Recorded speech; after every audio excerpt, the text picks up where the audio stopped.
Welcome everyone, this is VG.Cantina, your video game podcast. I am your host, M, and let's talk about some video games.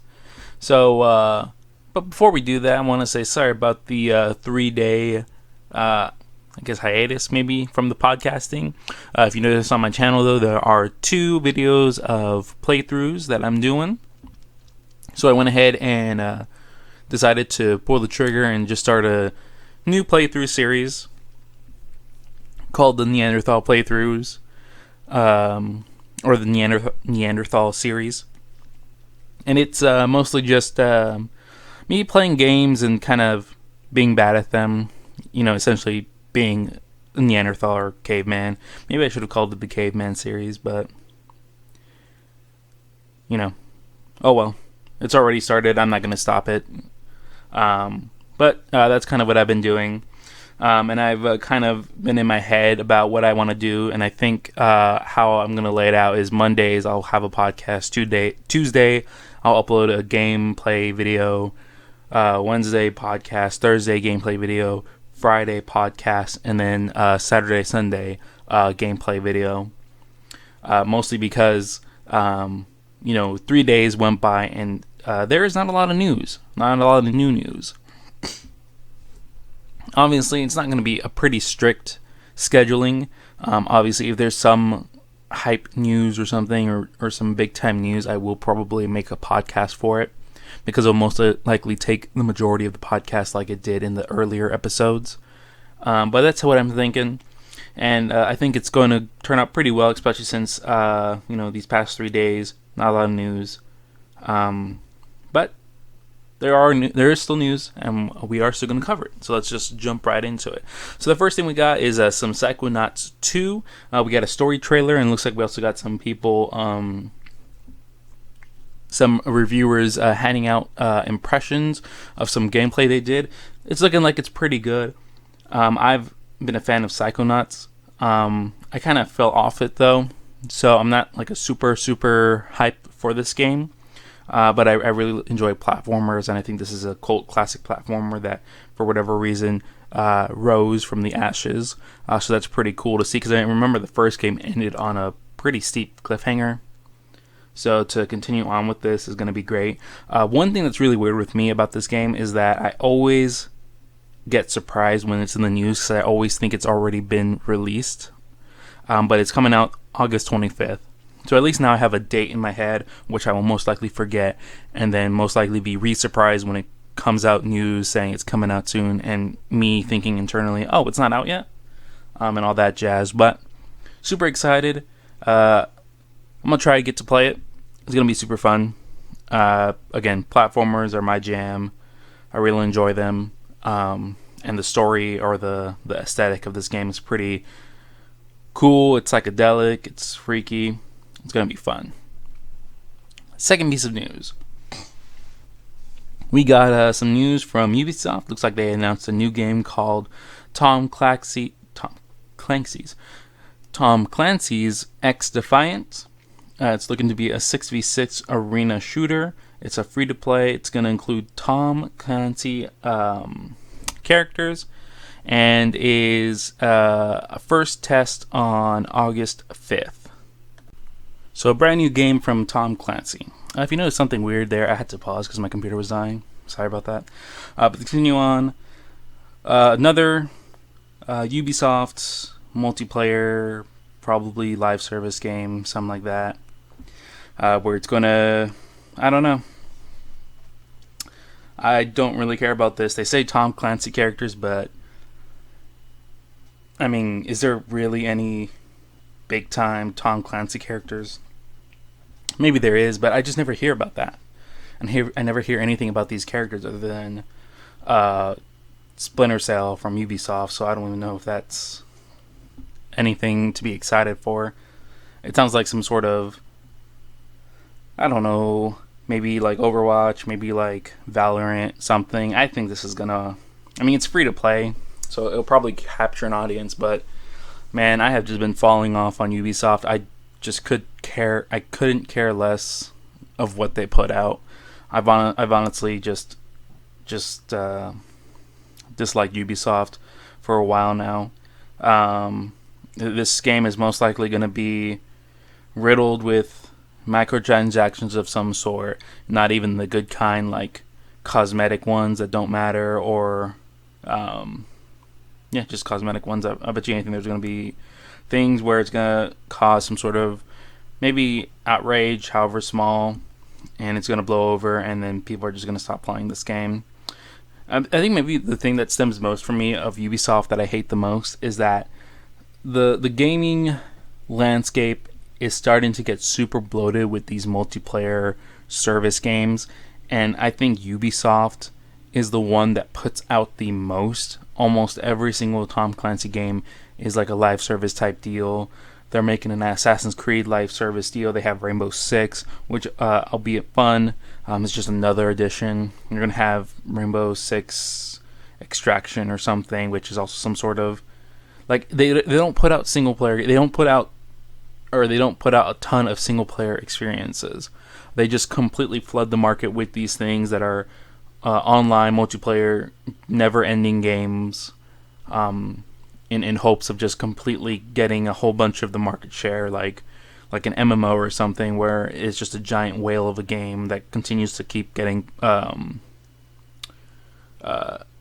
content, kind of like their Tom Clancy's The Division 1 and 2. I remember talking about that in previous podcasts where I just don't hear about that game anymore. Like, it's almost dead. I mean, it's probably not dead, but you just don't hear anything. I don't hear any updates about it. It's just something that they're probably going to put out for maybe like a year or two. If it's not super, super successful like Rainbow Six Siege, it's just going to die out in like 2 or 3 years. And it's not going to get shut down, but it's just going to just stop receiving updates or whatever, or meaningful updates at that. I just really, really dislike Ubisoft now. I just honestly can't stand them, because any time that they announce a game, you see some excitement, and then it turns out to be a multiplayer game, and everybody's disappointed. And it's happened over and over and over and over and over again. And to me, it seems like every time something from them gets announced, to me, I always see this giant bubble of multiplayer games that just gets bigger and bigger and bigger, and some point it's going to pop. At least I think so. Obviously, it's not going to be super devastating, but it's just, I just see them kind of over inflating or overly, embiggening this sort of game style. So whenever there is a multiplayer game, it just doesn't seem like anything special, because who cares? We have thousands of them. What's the point? Just play what's popular, and there you go. I don't see a world where Ubisoft is making a multiplayer game that's going to be successful anymore, because they put out so many. So who cares? Like Rainbow Six Siege, they should just run with Rainbow Six Siege. They should just wholly focus on that. And to their credit, they do a good job with the community, but it's like they didn't know when to stop. Kind of like with Square Enix when they have Final Fantasy 14, which we'll talk later on in this podcast, is super successful and is a super money maker. And then Square Enix decided to get the Marvel's Adventure IP, and now they have that multiplayer game, and that horrifically floundered, and hopefully it makes some sort of upward trend, because I like Marvel, but I doubt it, because you can only have so much live service type games or whatever. I don't even know if I'm using that term right, but you can only have so much of these multiplayer type games, because these games are dependent on you draining your free time into them. And if there's so much of these games, they're not everyone's gonna be able to play them. So you're gonna have these studios that are gonna make them, or try and make them, or try and ride the ride. It's not gonna work. They spend a whole bunch of money, and then they just die, and that's really sad. Obviously, I think the best one is Final Fantasy, because it literally asks you to not ask you, but can encourage, or is completely okay with you not playing it for long stretches of the time. If you do whatever content you want to do, you can leave, and that's it. That's fine. You can come back whenever, or if you want to stay, there is content for you to do, and that's great. And maybe they'll adopt that to Marvel's Avengers, and that's why I think maybe that can have an upward trend. But with these Ubisoft games, they constantly put these out. I mean, Square Enix has maybe 2 or 3, and one of them's restricted to Japan only.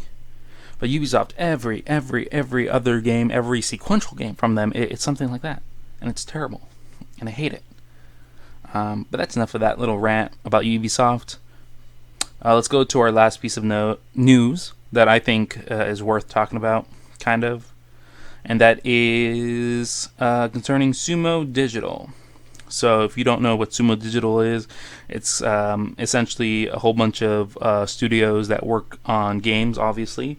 But those games are either like smaller titles, or they're just IPs from other larger studios or corporations that they're not working with right now, but they still kind of want to use the IP. So like think of Sonic Team Racing, or Little Big Planet, Sackboy's Adventure, or Crackdown for Microsoft.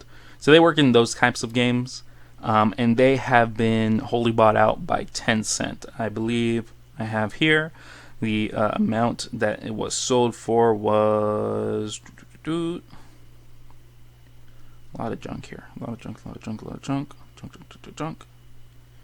Something billion, $1.3 billion deal. They've acquired Sumo, the company, or something like that, which holds, I think, 1, 2, 3, 4, 5, 6, 7, 8, 9, 10 studios. 6 of which are Sumo hyphen location of business. So like Sumo Poon, Sumo Sherfield, Leamington. Man, this is definitely a European game studios, those names. Sumo Newcastle. That's interesting. But yeah, they now own them. And it's interesting with this, because I think I've always been in the belief that when a studio gets bought out, it can generally be a good thing, because now that studio doesn't have to worry about money. Granted, there are times where studios get bought out and then get shut down almost immediately, just because the people that bought it seem to hate them for whatever reason, mostly EA and Activision as well. But I don't know. I don't know how to feel about this. Because I know Tencent, they're okay, I think.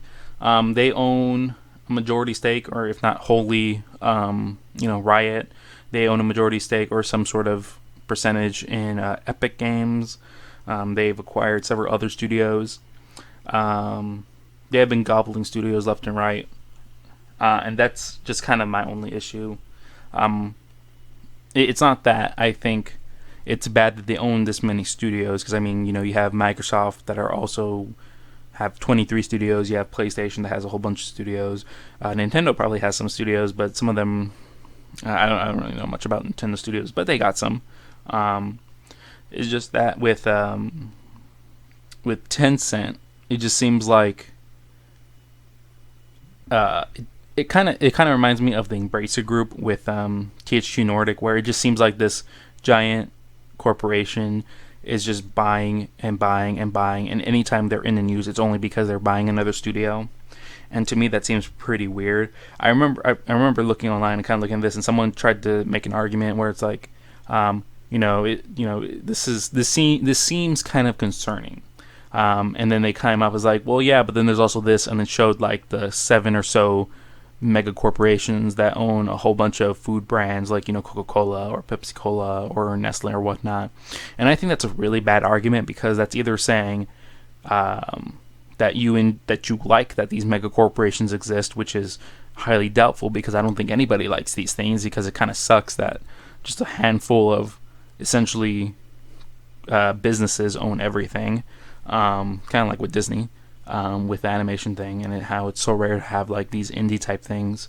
That's kind of why I like Sony, because they're not really backing down to Disney. And I know some people just want Disney to buy Sony or whatever so they can have Spider-Man wholeheartedly, but I think it's a really bad idea. Even though, Sony doesn't pull out a lot of great stuff. Sometimes they even put bad stuff, but I think anything they put out is great, or anything new they put out is at least worth it. Because, you get some gems like, Spider-Verse and whatnot. They also have some other things that are, okay. I think Clouding the Chance of Meatballs was fine. They might have some other movies or whatnot. I just know that people don't like the live-action Spider-Man things they put out. which I mean is fair, but I don't want a giant conglomerate to absorb less giant conglomerate and just make a super conglomerate. I like there to be some variation. But going back to this, with the argument about like U.S. Mega corporations, and the only difference is that this is just a Chinese one. I don't think that's it. I think it's just like with the video game landscape, you have these corporations like Sony, Microsoft, Nintendo that own a whole bunch of these things, but they've relatively been in the game for so long, and they're the only ones that have been in the game so long, and they've shown to be successful in these endeavors, and we've seen the inner workings of these studios. But with Tencent and Embracer Group as well, these things just seem like corporations that are just buying games to buy them. And I don't know about Embracer Group, but at least with Tencent, I know they do give a good amount of freedom to these studios, so that's completely fine. But I mean, I don't want to live in a video game, place where now it's a race to start owning a whole bunch of these studios.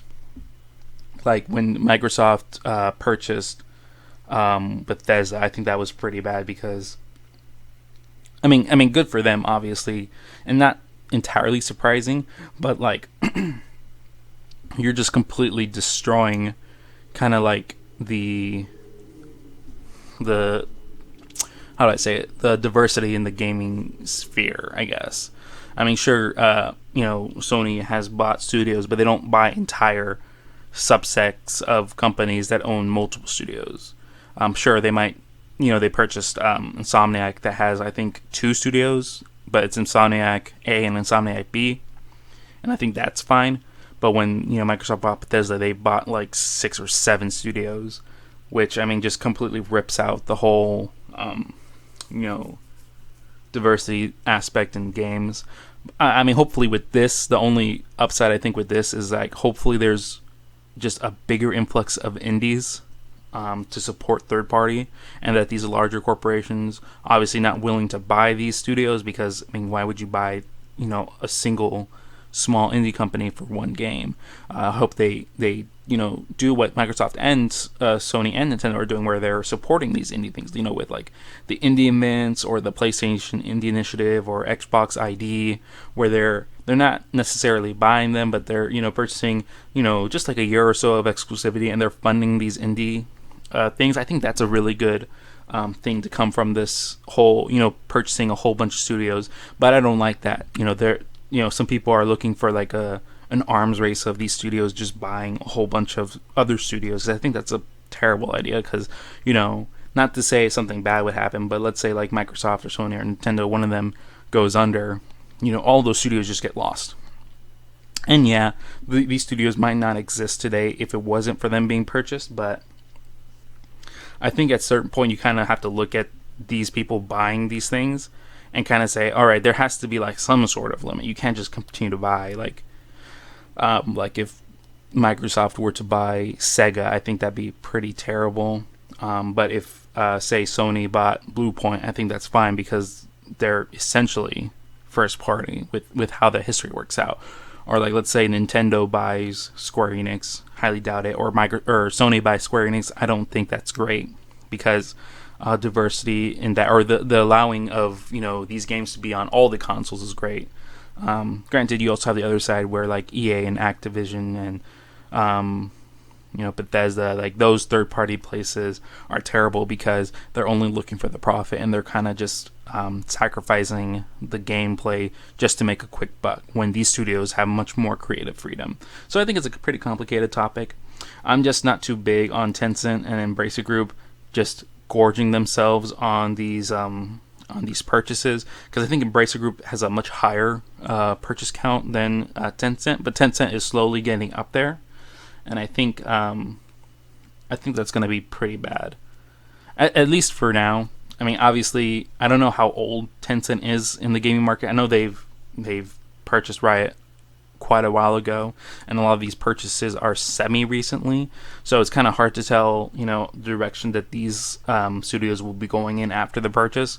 I mean, if it goes along and like there's really no change and you can't really tell, and it's just like, oh yeah, we're just getting just large funding, but we can kind of do whatever we want, kind of like with Sony or Microsoft or whatnot, that's fine. But if it starts going in the direction of like EA and Activision and whatnot, then I think that's going to be cause for concern. Or like with Embracer Group, I think there's a popular rumor that, Embracer Group is just buying all these studios just to liquidate them and sell them off. And I think that's a terrible thing to do. Or a very scary thing to think about. But I'm not too well versed in this stuff. I just kind of express my thoughts and what I saw and what I think about. Only time will tell, really. So it's kind of just there to see. I'm just kind of sad because, well, I'm not sad, but like, it's interesting to see whether or not Sumo Digital will continue to make these Sonic racing games, or if they'll make another Sackboy game, because I really like those games. Did not like Crackdown, so I'm fine with that not existing. That wasn't a great game. God, that's a really sad story, because Crackdown, the original Crackdown, is awesome. All right. But with that being said, that is all that we have for this news day. Not a lot, like I said, not a lot to talk about. Only really 3 main points. Granted, I had some pretty long thoughts on that, so I'm happy with that. Now let's go on to the main topic. We got 2 portions of this topic. The first one I kind of just had in my head over the weekend because my parents' anniversary came up, and I was just thinking about games and anniversaries and whatnot, and also because of this situation with WoW and Final Fantasy, and just kind of this kind of like thought of like, celebrating life in video games, and then like what happens when a studio just dies and like certain reasons for it or whatnot. But let's go with the happy front one first. Let's go with the anniversary. So like I said, my parents just were recently celebrating their anniversary. And I just kind of got to thinking about video game anniversaries. And the most common thing that I see from video game anniversaries, kind of like with Nintendo with the Zelda and the Mario ones, are these game collections. And I have here with me the Super Mario 3D All-Stars thing. And I'm looking at this here. Hear me open it. I don't see anything that says anything about anniversary. It's really weird that these, what makes a game collection, like a game, like a multi-pack of games from a certain series different from a multi-pack game of a certain series, but they're celebrating an anniversary. And it's really weird because I don't see anywhere here that celebrates the anniversary. It's just Super Mario 3D All-Stars, which is interesting. Did they just make this game to celebrate, Mario's 35th anniversary, I think? Or did they make this, obviously they made it for the anniversary, but like, would they have made it regardless or something?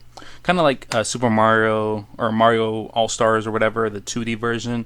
When was that made? Was that also made for the anniversary or whatnot? I guess it's just kind of my thoughts. And to contrast that, I have here the Mega Man Anniversary Collection from Capcom for the PlayStation 2. Holds like 10 Mega Man games. It has a whole bunch of information.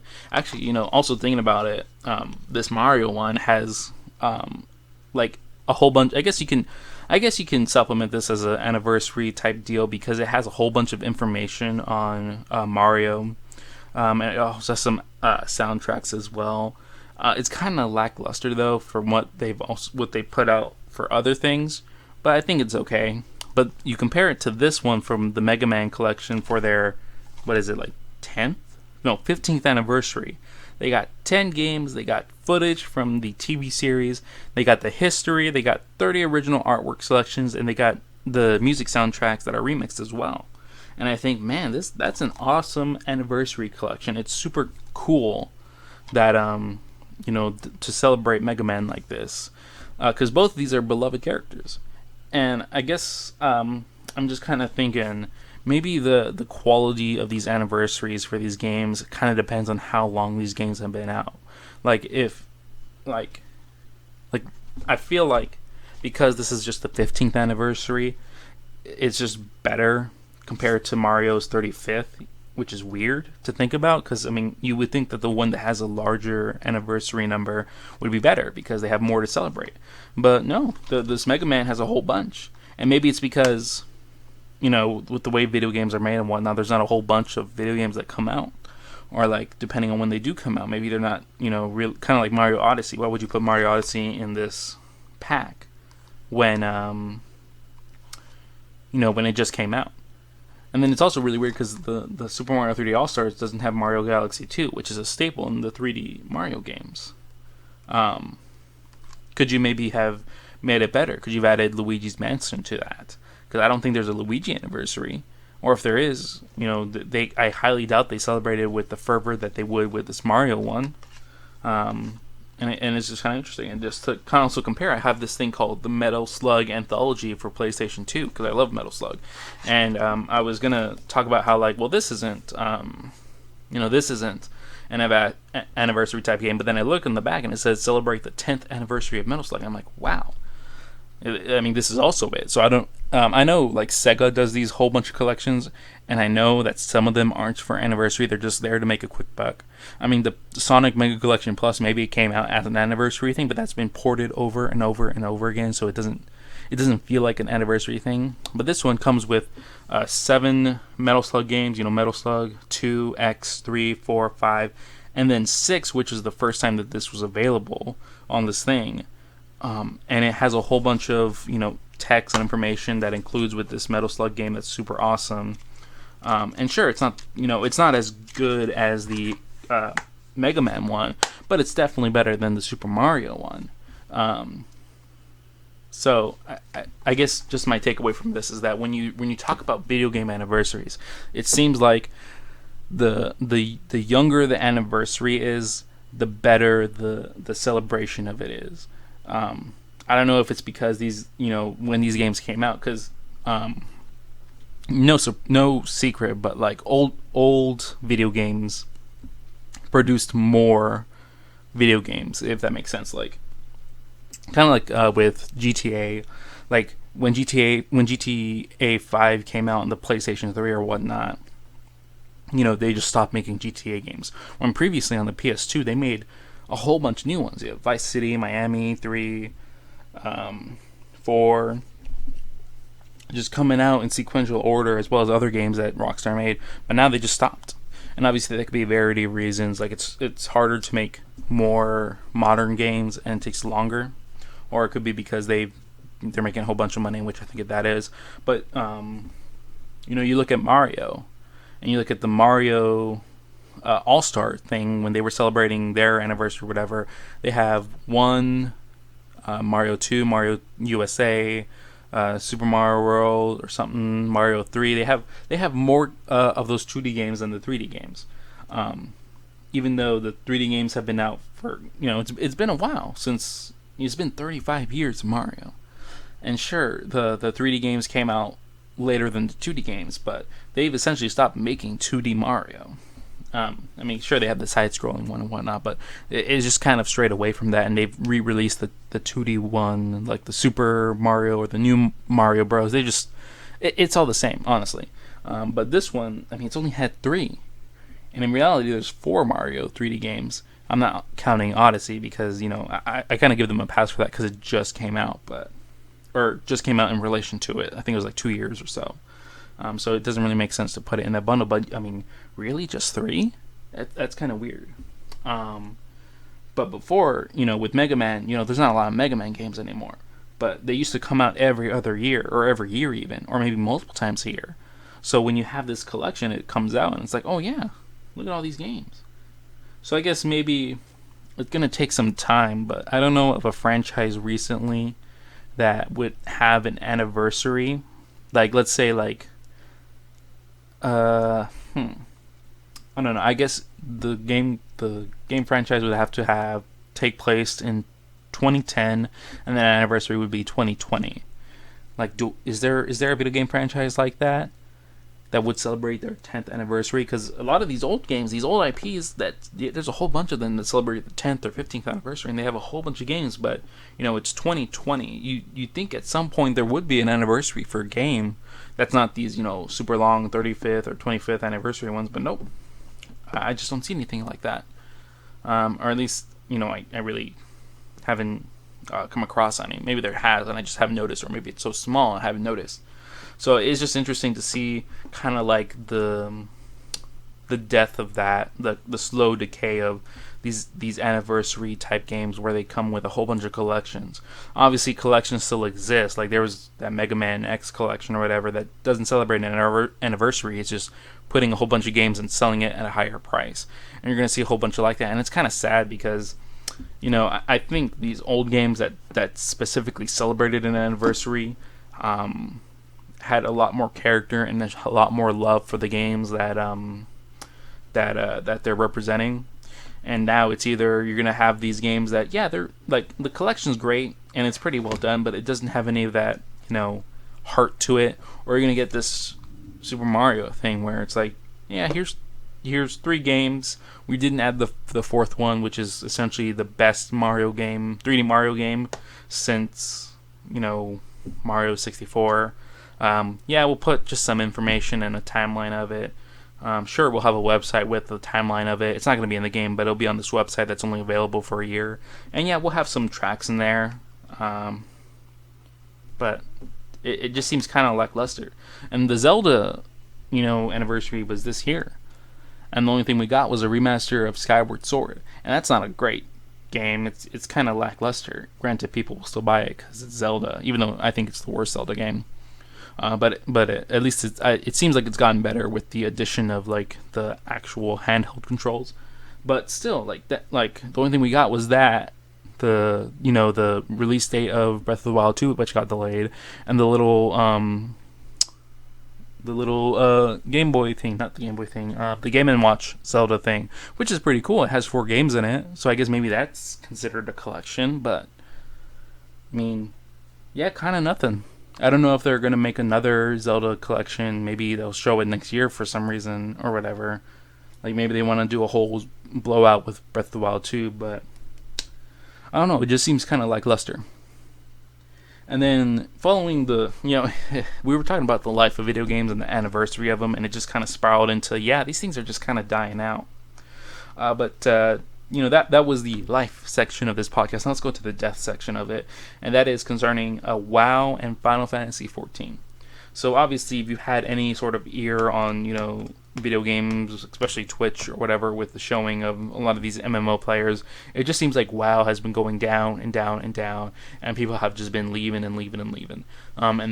They've been going to a whole bunch of other MMOs, whether it be Ashes of Creation or New World, which I think just came out with another beta or whatever.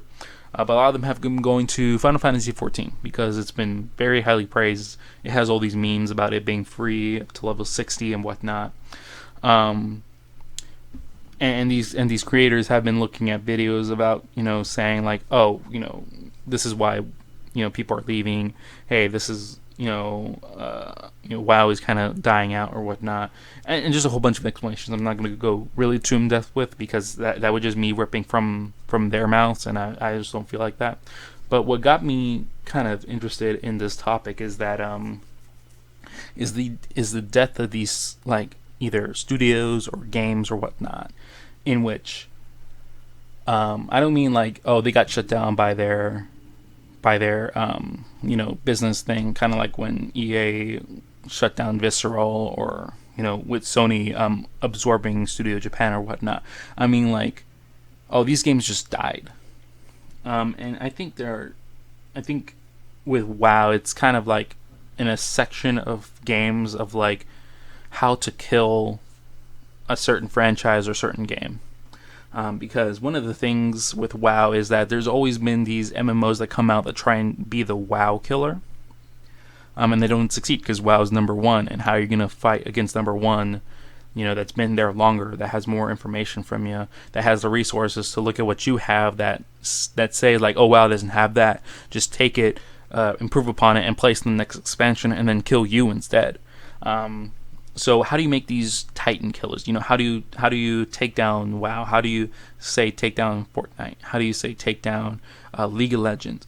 And I think the thing with that is you don't kill them, because inevitably with most things, Egypt falls or Rome falls, or the Great Wall. I guess that didn't fall, but certain Chinese dynasties or whatever empires fall, and it's that they grow too big and they die from within. And I think that's what you just got to do.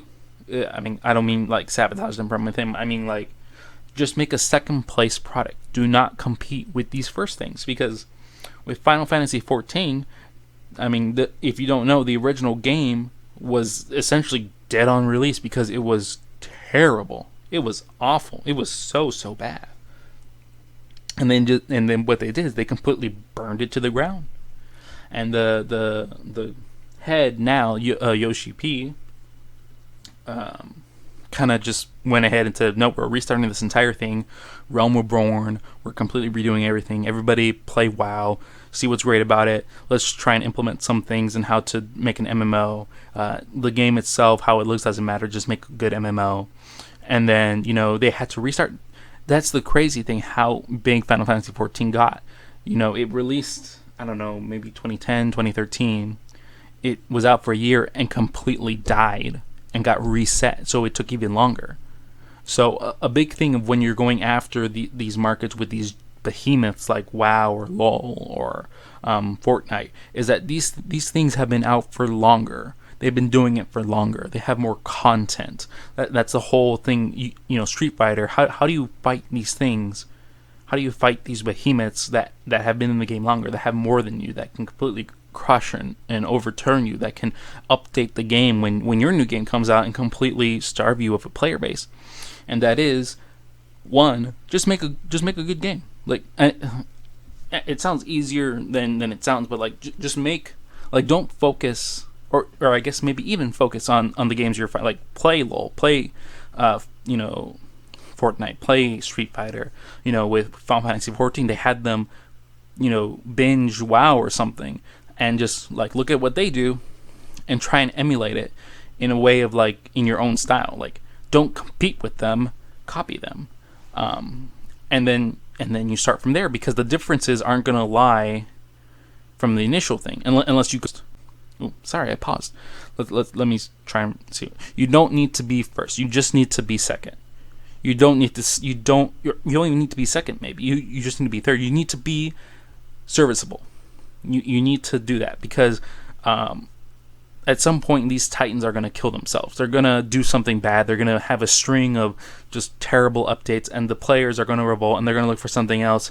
And if they're not in the first place game, they'll move to the second place game, because that's obviously the next thing.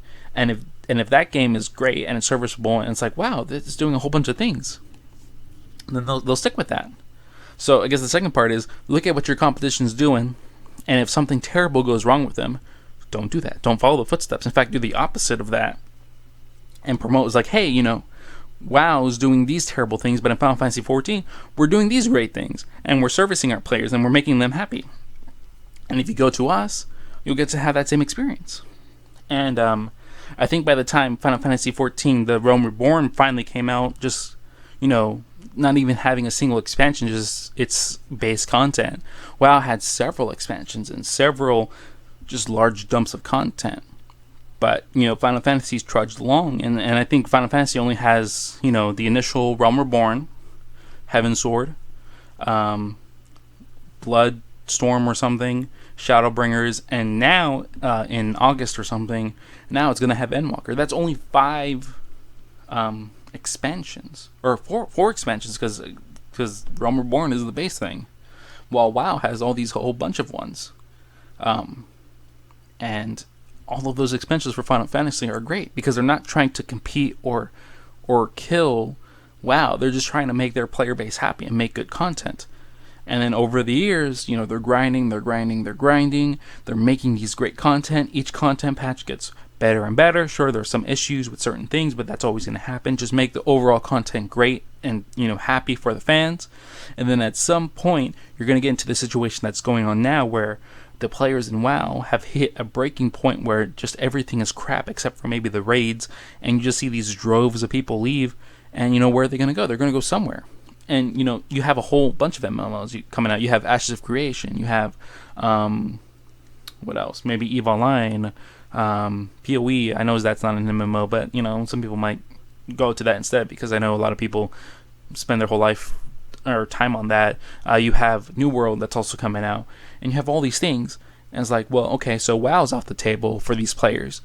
Where are they going to go? They're going to go to the new quote-unquote number one, which is the second biggest MMO, which is Final Fantasy. And oh, there you go. Now you're the big dog. Now you have all these players. And now that you have this influx of players, now you're starting to grow. And sure, you're not killing WoW outright right now. I highly doubt you are. But WoW's killing themselves. And you're growing exponentially. I think there was an article that came out that's like, oh, now Final Fantasy 14 doesn't have enough servers for all of these players. Problems of the rich. You have all this good stuff coming to you, can't even handle it. Like, you gotta start making more stuff to get more money. These are good problems to have. And they're gonna grow and grow and grow, and it's terrible for WoW. If I was Blizzard, I'd be wearing the diaper because I'm probably pooping my pants at the fact that all these players are leaving, and there's a gigantic expansion coming out for Final Fantasy 14 and Endwalker. And based on what people's reaction and looking at it, this is looking like a massive, massive expansion. Probably the best that they've had. And it's coming out in August. And now the whole strategy of WoW, what they did, where they dropped an expansion, during new releases of games or expansions of their competitors to kind of smush them out. Now Final Fantasy is on that foot. Now they're going to release an expansion, and most likely, these updates that WoW are trying to make the games better, they're going to have to go in front of this gigantic new colossus of Final Fantasy 14, a situation they've most likely never even been in. Are they going to be able to even handle that? And this service is even more because this is the apex, from what I'm seeing, for Final Fantasy 14, because it seems like this game is very heavily in story. And from what I've seen, what people say, Endwalker is essentially the end of this story of these 4 expansions. So this is the conclusion of this section of content, of these years of creating great content. This is the point in which everything comes together. Like, how do you fight that? You can't. This came at a terrible time for WoW, because this is coming out real soon, faster than they can probably update and fix all the damage they've done with the expansion they released.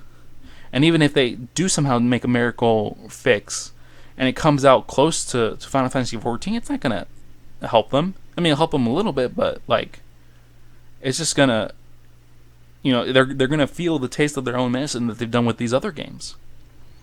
And it's just so interesting to see how, you see these creators do these things, and every time I see someone's like, oh yeah, we're gonna go against this giant game, I always think to myself, yeah, at that moment you've just lost, because you can't compete with these games. You just can't. They have too much over you.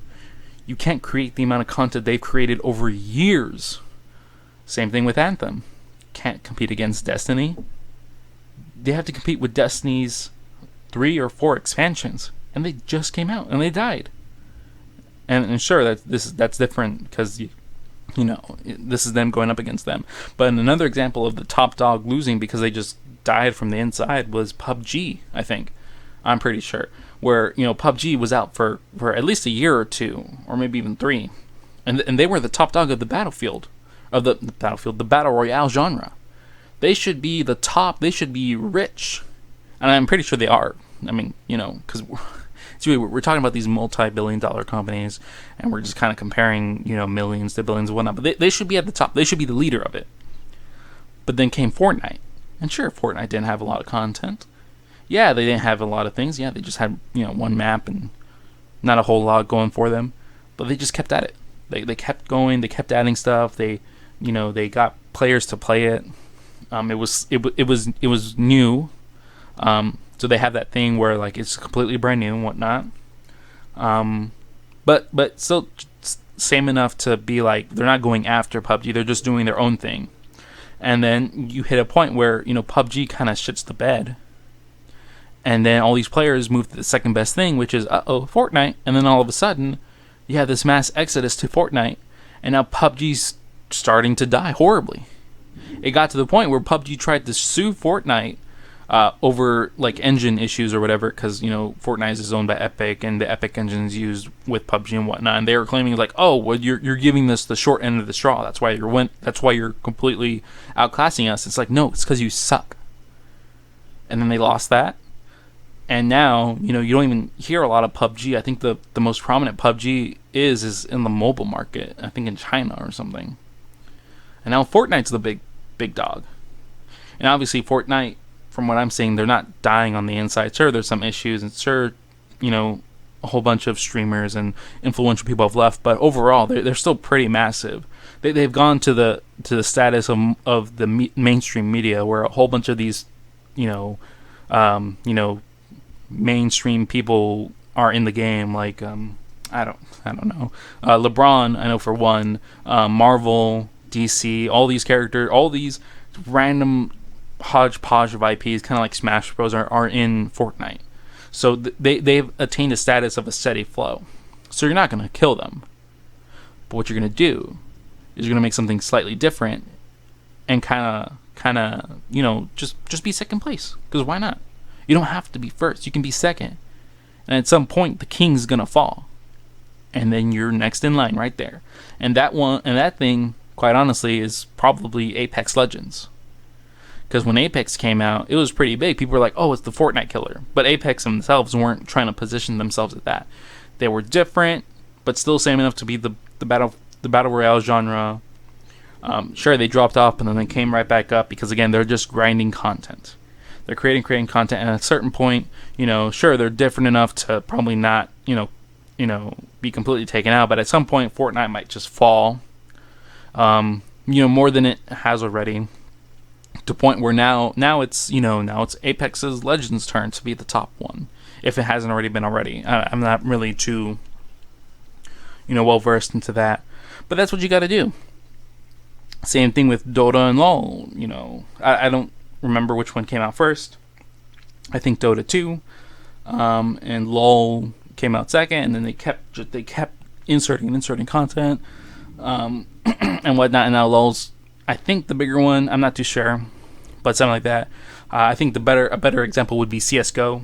CS:GO is a top dog in the field that it's in, but then Valorant, came out quote unquote recently, and Valorant, not actively trying to kill CS:GO, but CS:GO is so old and it's been the king for so long and has had few updates, and Valorant has just been continually adding updates. And sure, they haven't had as much as CS:GO, but at a certain point, Valorant is, in my opinion, number 2, bar none. But it has slowly been going over and over and becoming number 1, because again, it's Riot and they're masters at that. But don't aim for the head. Just sharpen your blade, and at some point, the neck of the head's gonna fall asleep, and that's when you get your super sharp blade and just chop them off, or just accidentally drop it. It's like, oops, looks like I killed it. Now I'm number 1 or whatnot. These are all terrible metaphors, but I guess the point of it is like, if you're trying to beat out number 1, you're gonna lose because you're actively fighting against them, and they will most likely crush you with the weight that they have amassed. If you go for number 2, you'll have a chance to grow, and then at one point the top is gonna fall, and then you'll be next in line. Just inherent the next in line thing. It seems like that's a good way to kill off the number 1. Is that they'll kill themselves, and then you'll step in to be the next one, and then the cycle will continue. Which, I mean, to kind of round out this podcast, because this is going on 50 minutes, I think the next big things is going to be the Riot games, where it's going to have an MMO. I don't think that's going to topple, WoW or Final Fantasy 14, but I think that's going to be next in line, because I think Riot is pretty understanding of this fact. It's like, yeah, they're not going to go head on with them. They're just going to try and make a good game because they love playing these games. I'm pretty sure the main leads in the Riot MMO absolutely adored WoW and played it for like 15 years when it first came out. So they'll have a good understanding of, the MMO genre, so they'll be able to make something good. And then they're also making a fighting game based on the League of Legends universe. I'm pretty sure all these games are, except for Valorant. And with that's a good episode to talk about fighting games and the whole issues with that. But I'm pretty sure Riot, even themselves before when announcing that, they are very aware of all the problems of these fighting games. And Riot is the top dog in making these multiplayer games. So I'm fairly certain that once this the fighting game that Riot comes out, it's going to be number one regardless. It's going to beat out Street Fighter. It's going to beat out the King of Fighters. It's going to beat out Guilty Gear, even though Guilty Gear is great and awesome. It's going to beat out, Dragon Ball Z Fighters. It's going to beat out all of these fighting games. Tekken, other ones. Not a lot that I know of. There's some indie ones, but I'm pretty sure it's going to be the top dog. It's probably going to be free to play, like all their games are. It's going to have a massive support. It's going to use very recognizable characters. Probably not to the fighting game scene, because the fighting game scene only plays fighting games, and they're very used to like what they have. But it's going to attract a whole bunch of new players from their other games, and it's going to put a massive player base. They're probably going to connect it to the league game, because it is a league adjacent game using the characters. So you're going to have all that. It's probably going to be free to play, if I haven't already said that already. It's going to support the infrastructure that Riot has in terms of online things. It's going to have a whole bunch of things that's going to beat out a whole bunch of fighting games. And it's just going to be number one. It's going to take down a whole bunch of things, even though they're probably not going to mean to. But that's just the state the fighting game scene is in currently. So I think with that one, definitely it's just going to topple games. Like, it's going to be a massacre. I think that's the only exception to what I've been talking about is that Riot fighting game. But until they actually release it, it's just here to wait. And I think in the end, all of this is good, because it promotes competition. Because these big titans of these games get this way because they don't have competition, because they just squash them, and then at a certain point they become so big they don't need to compete. They become not apathetic, complacent, and they just kind of kill themselves. So with all these new competition, with all these things just taking over, it's good, because those games aren't going to kill them. They're not going to become extinct. They're going to fall really hard. But hopefully when they get back, because they realize they need to properly compete, they will get better and people will love them again. And that's a good thing for the gamer. Competition is good. This will be a good thing. It's going to take years. It's going to be a while. But you know what? With all these great games coming out, I think we'll be fine. And that's all for this podcast today. I hope you enjoyed that. It's a super extra long one. I think my scheduling is pretty great for this. So, thank y'all for hearing me. I will see you next time.